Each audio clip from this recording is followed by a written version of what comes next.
In an alternate future, most of humanity has turned into flesh-eating zombies known as the hungry. Regular people become these mindless creatures because of a fungus called Ophiocordyceps, which spreads through saliva or blood. The only hope left is a cure that may come from a small group of children who carry the fungus but show no symptoms. These children, who are essentially half-zombie, are being held by a group of soldiers at a military base in home county. One of them is a girl named Melanie, who is subjected to experiments, but is incredibly intelligent for her age. Every morning, Melanie wakes up before the lights come on in the base. She gets dressed and prepares for school even before the guards enter her cell. 2 soldiers then restrain her hands, feet, and head to a wheelchair and push her down the hallway so she can line up with the other children. Unlike the rest of the kids, Melanie greets everyone she meets around the base. She and the other children are then taken to a classroom where Helen Justineau is responsible for teaching them. All the children, especially Melanie, love Miss Justineau because she is the only person who treats them like human beings. After class, Melanie returns to her cell, where the wheelchair restraints are removed. Shortly afterward, a guard brings her dinner, a bowl full of live worms. The girl eagerly devours them, and then falls asleep. The next day, Dr. Caldwell, the lead scientist working on a cure for the zombie fungus, visits Melanie. Melanie tells her that she solved the puzzle she was given a few days earlier. Caldwell then gives her another challenge, a logical problem based on Schrödinger's cat thought experiment. The doctor watches as Melanie tries to solve it. When she fails, Caldwell writes in her report that the girl is merely an imitator. Before leaving, she asks Melanie for a number, and Melanie answers 13, just as she always does. The following morning, the guards gather the children for school. As Melanie is pushed through the hallway, she notices that cell number 13 is still closed. When she arrives at the classroom, she also sees that seat number 13 is empty. Trying to distract the children, Miss Justineau assigns them a writing exercise. The other kids struggle to write more than a few sentences, but Melanie is the only one able to complete an entire story within the time limit. Miss Justineau asks her to read it aloud so the others can learn from her. In the story, Melanie describes herself as the savior of humanity. The teacher is touched by the girl's innocence and moves closer to brush her hair. At that moment, Sergeant Eddie Parks, the head of security at the military base, suddenly storms into the classroom. He scolds the teacher and reminds her that touching the children is strictly forbidden. Then he decides to show her exactly why that rule exists. He approaches one of the children and brings his arm close. The child smells his skin and suddenly opens his jaws, violently trying to bite him. The rest of the children immediately imitate the same behavior, except for Melanie. That night, Dr. Caldwell stands outside Melanie's cell and tells her she knows what happened in the classroom. After talking with her for a while, she asks her for another number. To Caldwell's surprise, Melanie answers 4, the number of her own cell. The next morning, Sergeant Parks personally comes to collect Melanie. He takes her out of her cell, but instead of bringing her to class, he escorts her outside the base. The situation is dire. A massive horde of zombies is attacking the outer walls, and soldiers are firing non-stop in a desperate attempt to hold them back. Despite the chaos, Parks calmly pushes Melanie toward Dr. Caldwell's laboratory, where the scientist is waiting. She asks Melanie the same logic problem based on Schrödinger's cat, but the girl fails to solve it for a second time. Caldwell reaches a final conclusion: Melanie does not possess extraordinary logical abilities.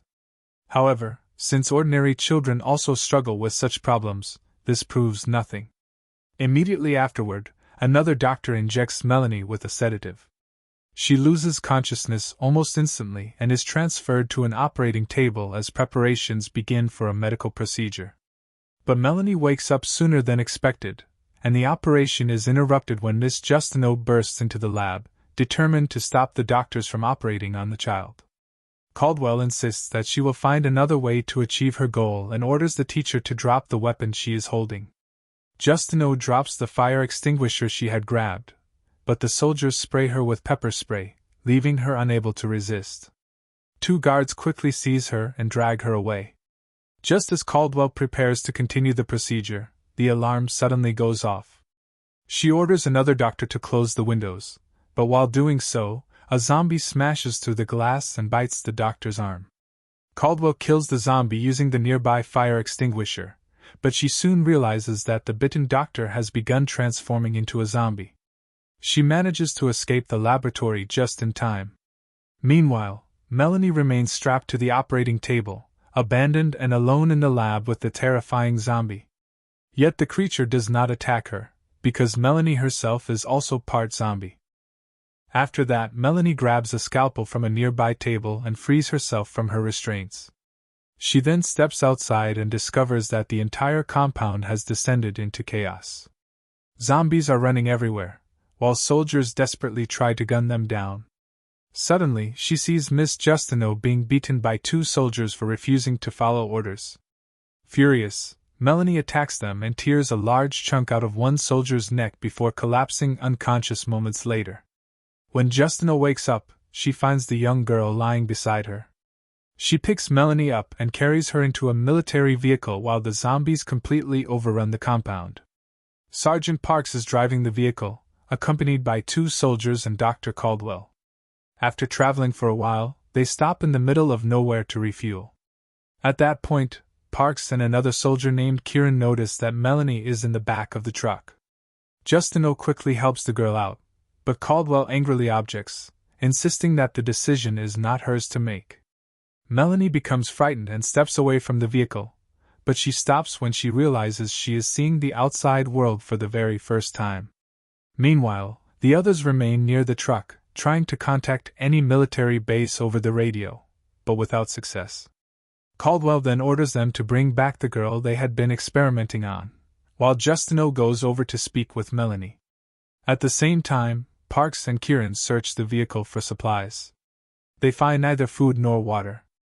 The only thing they discover is an old mask that had once been used to transport symptom-free infected children to the base. Parks then comes up with a plan to head south toward a military base called Beacon. They place Melanie in the gunner's seat of the vehicle and put the mask over her face before setting off again. Later, they stop by a nearby river to collect water. As soon as they arrive, several zombies appear, triggering a firefight. During the battle, one of the soldiers gets infected. Parks waits for a while to see whether he will turn, but unfortunately the soldier soon begins transforming into a zombie. The sergeant is forced to shoot and kill him. While closing the vehicle doors, Parks notices that Justineau has brought Melanie inside with him. The girl asks about the zombies, and Caldwell explains that they were once ordinary people who became infected with a fungus that spreads through bites. Parks then attempts to start the vehicle, only to realize it has broken down and can no longer be used. As a result, the group is forced to continue on foot through London, a route that is faster but far more dangerous. The scene shifts as Parks and Kieran survey the area they must cross. The district is packed with zombies standing motionless in front of buildings and storefronts. One of them points out that there is no alternative but to move directly through the middle of the horde, hoping to find shelter or food somewhere in the city. The group carefully makes its way through the massive crowd of dormant zombies, taking great care not to wake them. They are eventually forced to stop when they reach a dead end filled with dozens of zombies. Things get even worse when a female zombie approaches them while pushing a baby stroller. Then comes a horrifying discovery. Caldwell moves closer and looks inside the stroller, only to find a rat feeding on the corpse of an infant. She recoils in disgust and lets out a scream. That scream is enough to awaken several nearby zombies. Fortunately, the group manages to escape and quietly continues through the zombie-infested streets. Eventually, they come across an abandoned hospital and enter it. Parks finds an opening that leads to the upper floor, and everyone climbs up to a safer location. The soldiers and Justineau immediately set out on a scouting patrol, leaving Dr. Caldwell alone with Melanie. A short time later, however, the teacher returns and gives Melanie a set of new clothes that she had found for her. The next morning, the group notices that a huge number of zombies have gathered outside the hospital, leaving them with no way out. That's when Melanie comes up with an idea. Since the zombies don't attack her, she convinces the others to let her go outside alone. She wants to find a way to lure the zombies away from the building. Dr. Caldwell doesn't like the plan, but there's no other choice, so everyone agrees. Before leaving, Melanie asks if she can wear the new clothes that the teacher found for her. Then she walks outside without her mask and moves right past the zombies without any trouble. But when she spots a cat, she chases it down and eats it raw. Later, she finds a small puppy near a house and uses it as bait to draw the zombies away from the hospital. Once the plan works, Parks puts Melanie's mask and handcuffs back on, and the group continues their journey through the abandoned city. After walking a few miles, they discover something strange: fungus growing out of zombie corpses. Caldwell believes this is the next stage in the parasite's life cycle. She explains to Melanie that the fungus inside her acts as a symbiotic organism, not a parasite like it does in adult zombies. As they travel deeper into the city, they come across a massive pile of bodies that has fused together and grown into a gigantic fungal structure climbing up a skyscraper. Caldwell begins to suspect that when enough zombies gather together, the fungus evolves into a new stage capable of spreading spores across enormous distances, possibly across the entire world. Leaving that horrifying sight behind, they continue toward their destination.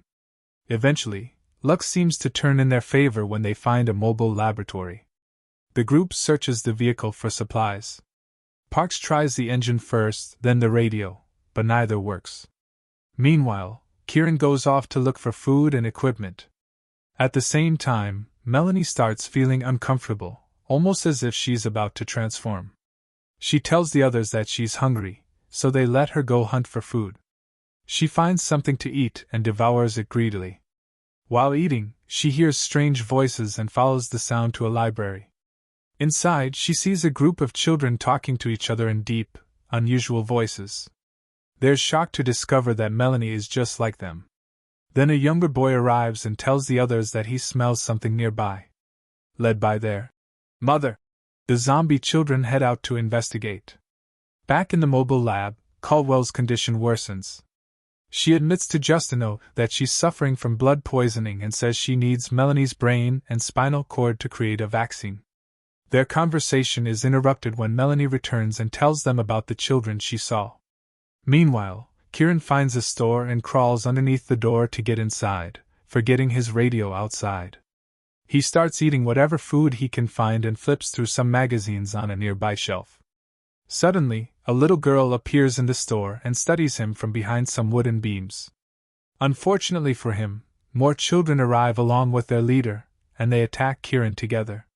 Using her powerful sense of smell, Melanie leads Parks and Justino to Kieran's location.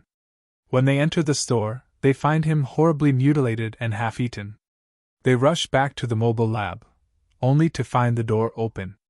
Inside, they discover that Caldwell, wearing a protective mask, has filled the lab with gas. She drags Melanie toward the operating area to begin the surgeries she had planned. But Caldwell suddenly stops when she notices her own hand is bleeding badly. She turns away to treat it, and when she comes back, Melanie is fully awake. With no other option left, Caldwell tries to convince the girl to sacrifice herself so the vaccine can save humanity. Melanie is almost persuaded, but she asks one final question. "Do you really think I'm alive, or am I just copying human behavior?" Struggling to answer, Caldwell finally admits that Melanie is truly alive. Hearing that, Melanie changes her mind. She decides she doesn't want to give up her life to save everyone else. She escapes, leaving Caldwell and the others trapped inside the mobile lab.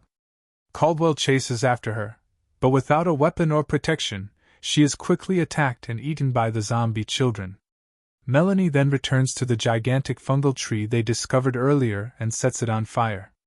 The fungal pods burst open, releasing spores everywhere and allowing the infection to spread across the world. Unfortunately for Parks, who had followed her, he inhales the spores without wearing a mask and becomes infected. Not wanting to turn into a zombie, he asks Melanie to kill him. Heartbroken, she raises the gun and shoots him in the head. Later, Justino wakes up inside the lab, still protected from the spores. Looking outside, she quickly realizes what has happened. Several weeks later, we see that Justino is still alive inside the lab. She now spends her time teaching a group of zombie children. Melanie has become their leader, and all of them sit together attending Miss Justino's lessons. And that's how the movie ends.